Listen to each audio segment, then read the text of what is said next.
Hey there. So it is a very hot, as you can probably tell, a very hot August day. I'm just out and about doing a few things on the weekend, and I thought, you know what? I'm gonna stop at the garden center and just see what they've got. A couple of my hanging baskets are starting to sort of, I don't know, I think they're just getting tired, and I probably let them dry out too much, and I don't know if I really want to fully replace them, but we're just gonna see if there's any maybe like fresh flowers that I can pop in there, kind of spruce things up a little bit, and just kind of take a look. This is such a hard time, I think, in the garden season, because if you're doing a fall garden, then that hasn't really started yet. If you are not, then you're kind of wrapping up your season. Things tend to get a little tired. Some of your containers start to look, at least mine, are starting to look kind of, just kind of tired. Yeah, it's just sort of that end of summer. At least here in Virginia, I'm in zone 7A. We have a hot, long season. But it's still fun to go to the garden center this time of year. Sometimes there's some fun perennials, and sometimes there's some sales, and so I thought, let's just go see. Let's see what they've got. Maybe there's nothing, but maybe there's some little gems, and we can put together a fun container. All right, let's go see. I've just stopped at this little local garden center. I don't come here too often, but they've got some really good deals sometimes, and I found some cool things here before, so let's go.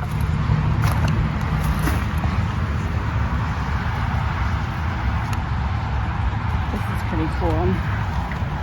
I've never seen a potato vine that looks like this.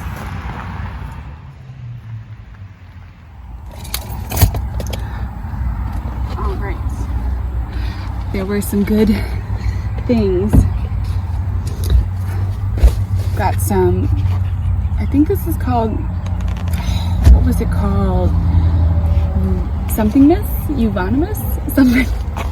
And then some yellow petunias, because all my petunias are just looking really bad. They had a sale, so all of these 6-inch pots were on sale. So since they were on sale, I also grabbed a couple of these really pretty coleus. I always love coleus in the fall. They're one of those ones that they kind of, they die really quickly. They're very frost tender, but they're just such pretty, that's a perfect fall color. Nothing says fall more than that. There's a few little budworm damage on here, but I'm just gonna treat this with BT when we get home.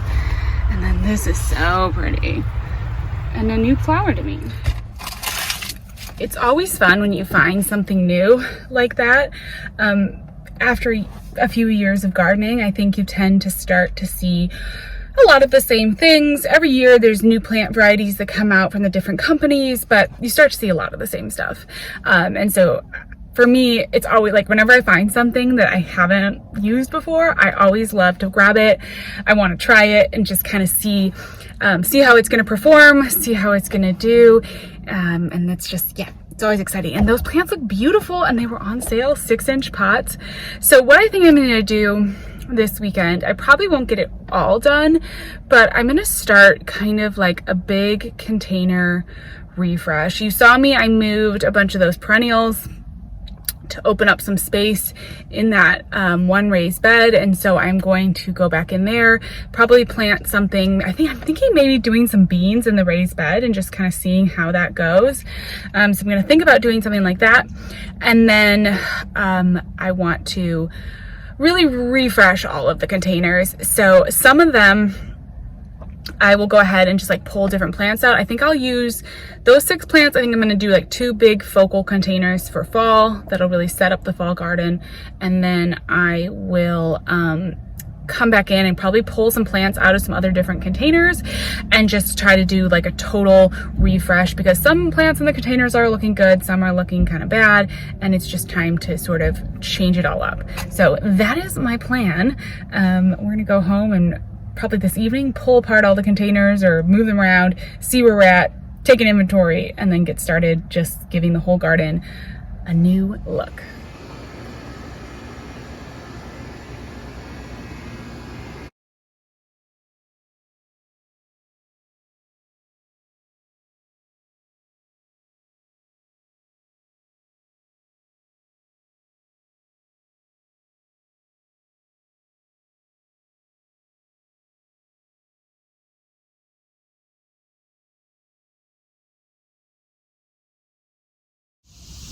Hey there, so it is the next day. I have been out here. Yesterday I did a bunch of rearranging, a bunch of replanting basically, and I've moved a few things around, so this container area looks a little bit different. I put all of my Gaura in with my salvia in this big container here, and then I'm gonna rearrange a little bit of what we've got in this container. So I'm gonna take out this scaevola. I actually have different plans for it. And this is this really cute little like yellow daisy looking flower. I think I'm gonna pop that in front of the Gaura. And then we're gonna put the coleus, we've got the angelonia, and I'm gonna put in these beautiful plants that we got yesterday so that they just kind of fill in. And I think it's gonna end up being really pretty and a really like fresh kind of look. I'm just gonna deadhead a little bit so that everything looks nice. But I think those will be perfect. And then my plan is to do so like the scaevola and everything, I'm gonna put into this container and do some different things with this pot and probably move these zinnias somewhere. So that is the plan for that. Let's get this container reconfigured.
Here we have it. Oh, I think it looks so nice. So I still have kind of a bit of a mess. I'm gonna have to, rearrange all of this, but I love the way this area is looking. So such a fun color combination. This is the campfire coleus, and I realized that I have grown this several times in the fall. This is actually like becoming one of my favorite sort of fall coleuses. It's just the perfect tone, and it looks really pretty. I left the angelonia in this container, and then we've got the yellow and the blue, which I didn't realize is like University of Michigan colors, which is where I went to school, which is kind of funny. But it also, I think, is a nice bright kind of tone for fall. I may end up adding a few. Oh, did you see the chipmunk?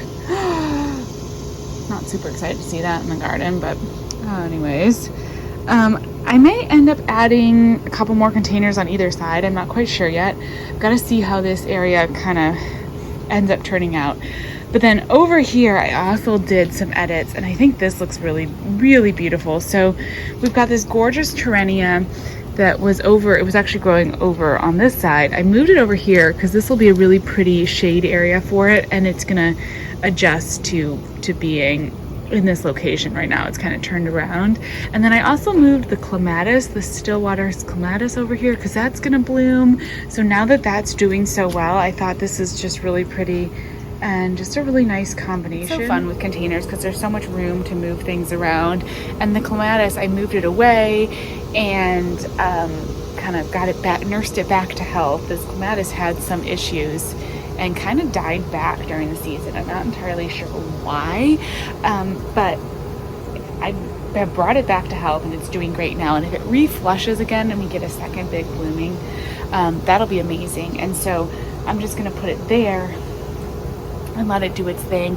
And then I filled up my little like container pond. This is just a container that has no, it doesn't have any holes or anything in the bottom, obviously. And then I just stuck one of these little solar fountains. This area actually gets a decent amount of sun, so I think the clematis is gonna be happy. There's a little bit of crabgrass in here. I should probably take that out. But I think the clematis and everything is gonna be happy. And just like, look at these layers of foliage texture. It's kind of incredible. Really, I think it's really pretty. This avocado plant, it's not an avocado, but it's something avocado is the name of it. It's not like gonna grow avocados, but it's gotten huge and it's just taken over around there, and the coleus and the jigsaw peppers, some eucalyptus. So I think that looks really nice and I like this look. And now I have some space for some more fall. So I ended up, this whole area is just a mess right now, but I ended up sticking a bunch of the petunias that I cut back, some of the scavola, one of the angelonias, that straw flower that I had hanging out. I ended up just sticking a bunch of these plants into this window box where I had the button mixed zinnias. So I took the button mixed zinnias, I actually transplanted a few of them into this raised bed, then moved everything into here. Hopefully, I'm just gonna kind of like let this window box kind of grow and fill back in, because a lot of the petunias I obviously cut back, and so they need to reflush and bloom, and hopefully we'll get like a really pretty show here in this window box. I'm kind of just gonna, yeah, just gonna let it grow. But this will be kind of a nice arrangement. And then I do have a bunch of containers now that I can do some things for the fall garden. I think I want to start a few more containers of beans. I really have been enjoying the containers where I put the dragon tongue bush beans. They're looking really good, and so I think it'd be kind of fun to do a few more bean containers. And then I want to do some like kales and lettuces and things in containers. So now I have those freed up, and we'll just see if we can get this window box vibrant again, because it kind of had a lull there in the season, and so we're just sort of getting it back together. But I'm gonna keep working on it this week. This whole garden area now, I just need to reorganize, and this always ends up happening, but at least we've got some space going. I tied up that salvia, and I think that really helped. It was getting just so spread out, and it was pushing out so wide, so I moved the other gara in there and then just tied it. Right now you can see a little bit of the string, but as this gara starts to like form and shape, and the salvia will start moving back this way looking for light, you won't see that as much. But I think that helped, because it was just getting a little crazy. And then I don't know, with the tomatoes, they're just wild in there, but I wanted to make sure I didn't make too big of a container arrangement here so that I can still get in, because I need to get in and get to these tomatoes. Luckily, with the arch trellis, it's pretty easy to get in and access the tomatoes and harvest them. I'll pick like, oh, look at all these. See, I need to pick some. My daughter has been just loving all of these spoon tomatoes. Oh my gosh, they're so cute. But I can reach up here and get them. It's almost like the whole trellis, you can see, I feel like it's kind of leaning a little to the side, and it's just sort of like holding on now. And there's cucamelons holding on to everything. You know, this is the time of year it just gets kind of crazy. And it's a balancing act of letting it get crazy and then also controlling some of it so that you can still get a harvest. Here I am picking some of these berries, crazy cherries. They are really prolific, and they're really pretty nice yellow tomato. I do like a yellow tomato. I think I'm gonna make some kind of like a caprese salad today, and so I want to do like a mix of cherry tomatoes for the salad. I think that's gonna be kind of delicious. So I need to pick all these too. And the arch, I love the containers next to the arch. This just kind of happened because of the location of my garden where there's like all these containers at the base of the arch. But I will definitely, like, I will always repeat this. And even if I was in a different space, I think there's something really beautiful about an arch trellis and then the containers kind of gathered around the foot. Because it makes like one big container arrangement with the arch connecting them, and it's just really, it's really fun. I'm loving it. Let me get in here and pick a few more of these tomatoes. Oops. Oh no. Only problem with the spoon tomato are they're easy to drop. And of course, I did not bring out a harvest basket. Perfect. I think that's all. There are so many tomatoes on here though. I mean, we're just gonna have tons and tons of harvests. It's a little hard sometimes seeing the Berry's Crazy Cherry because they're kind of that light yellow. I don't always spot them perfectly, but I think I got everything. So I'm gonna go make a crazy salad with these. Just the tomatoes, some mozzarella, basil, olive oil, balsamic vinegar, salt and pepper. Delicious. Such a classic, and for very, very good reason. I could pick some of this, and I think I will actually pick some of this purple basil that I have. So this is this the Red Freddy? I can't remember what, I think this is either the Red Freddy or I got some really cool purple basil from MIgardner, and I am blanking on the name of it, but this is gonna be really good. I'm gonna use this for the caprese, and it's kind of fun because it's just a little bit of a different color. So it's just, it's been kind of decorative, but of course it's good to harvest basil. Now where I broke that off, it's gonna fill back in and get a little bit more bush out, which will be good. So there we go. Oops.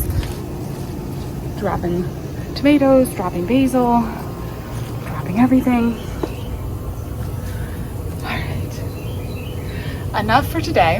We've got more work to do coming up, but at least we got the containers on either side of the arch trellis set up. I love the look of it. I actually finally went ahead and got a little logo done for the Reckless Garden, and I ended up picking that view of like some plants below the arch trellis because I think it's just so cute, and it's like, yeah, something that I will always have in a garden. I love the look of it. All right, one final look. There we go. I'm going to do another pot with the yellow, red, and blue because I still have more of those, but for now, here's what we got. So fun. As always, thanks so much for hanging out with me, and I'll talk to you again soon. Bye-bye.